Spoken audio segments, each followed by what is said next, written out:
Both parties seemed at last agreed on one point, and that was to let the devil alone, and to do nothing for hearts and souls. And as for weighty truths, for which Hooper and Latimer had gone to the stake, and Baxter and scores of Puritans had gone to jail, they seemed clean forgotten and laid on the shelf. When such was the state of things in churches and chapels, it can surprise no one to learn that the land was deluged with infidelity and skepticism. The prince of this world made good use of his opportunity. His agents were active and zealous in promulgating every kind of strange and blasphemous opinion. Collins and Tyndale denounced Christianity as priestcraft. Whiston pronounced the miracles of the Bible to be grand impositions. Woolston declared them to be allegories. Arianism and Socinianism were openly taught by Clarke and Priestley, and became fashionable among the intellectual part of the community.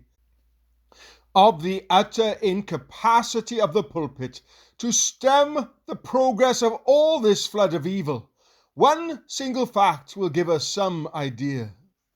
The celebrated lawyer Blackstone had the curiosity, early in the reign of George III, to go from church to church and hear every clergyman of note in London.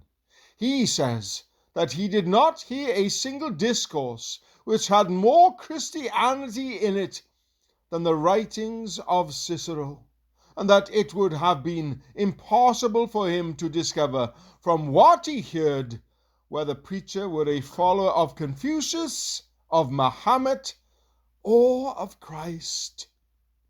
Evidence about this painful subject is, unhappily, only too abundant. My difficulty is not so much to discover witnesses as to select them. This was the period at which Archbishop Secker said in one of his charges, "In this we cannot be mistaken that an open and professed disregard of religion is become, through a variety of unhappy causes, the distinguishing character of the age. Such are the dissoluteness and contempt of principle in the higher part of the world, and the profligacy, intemperance, and fearfulness of committing crimes in the lower part, as must, if the torrent of impiety stop not, become absolutely fatal." Christianity is ridiculed and railed at with very little reserve, and the teachers of it without any at all. This was the period when Bishop Butler, in his preface to the Analogy, used the following remarkable words: "It has come to be taken for granted that Christianity is no longer a subject of inquiry, but that it is now at length discovered to be fictitious, and accordingly it is treated as if, in the present age, this were an agreed point among all persons of discernment, and nothing remained but to set it up as a principal subject for mirth and ridicule." Nor were such complaints as these confined to churchmen. Dr. Watts declares that in his day there was a general decay of vital religion in the hearts and lives of men, and that it was a general matter of mournful observation among all who lay the cause of God to heart. Dr. Goose, another most respectable nonconformist, says, "The religion of nature makes up the darling topic of our age, and the religion of Jesus is valued only for the sake of that, and only so far as it carries on the light of nature, and is a bare improvement on that kind of light.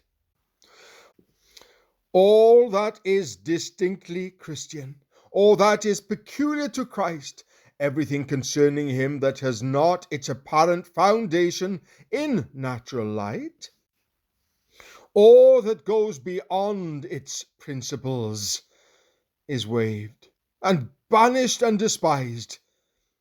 Testimony like this might easily be multiplied tenfold, but I spare the reader. Enough probably has been adduced to prove that when I speak of the moral and religious condition of England at the beginning of the 18th century as painfully unsatisfactory, I do not use the language of exaggeration. What were the bishops of those days?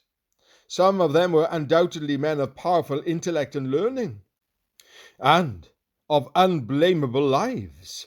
But the best of them, like Secker and Butler and Gibson and Lowth and Horne, seemed unable to do more than deplore the existence of evils which they saw but knew not how to remedy. Others, like Lavington and Warburton, fulminated fierce charges against enthusiasm and fanaticism, and appeared afraid of England becoming too religious. The majority of the bishops, to say the truth, were men of the world. They were unfit for their position. The prevailing tone of the episcopal body may be estimated by the fact that Archbishop Cornwallis gave balls and roots at Lambeth Palace until the king himself interfered by letter and requested him to desist. Let me also add that when the occupants of the episcopal bench were troubled by the rapid spread of Whitfield's influence, it was gravely suggested in high quarters that the best way to stop his influence was to make him a bishop. What were the parochial clergy of these days? The vast majority of them were sunk in worldliness and neither knew nor cared anything about their profession. They neither did good themselves nor liked anyone else to do it for them. They hunted, they shot, they farmed, they swore, they drank, they gambled. They seemed determined to know everything except Jesus Christ and Him crucified. When they assembled, it was generally to toast church and king, and to build one another up in earthly mindedness, prejudice, ignorance, and formality. When they retired to their own homes, it was to do as little and preach as seldom as possible. And when they did preach, their sermons were so unspeakably and indescribably bad that it is comforting to reflect that they were generally preached to empty benches. What sort of theological literature was 100 years ago bequeathed to us?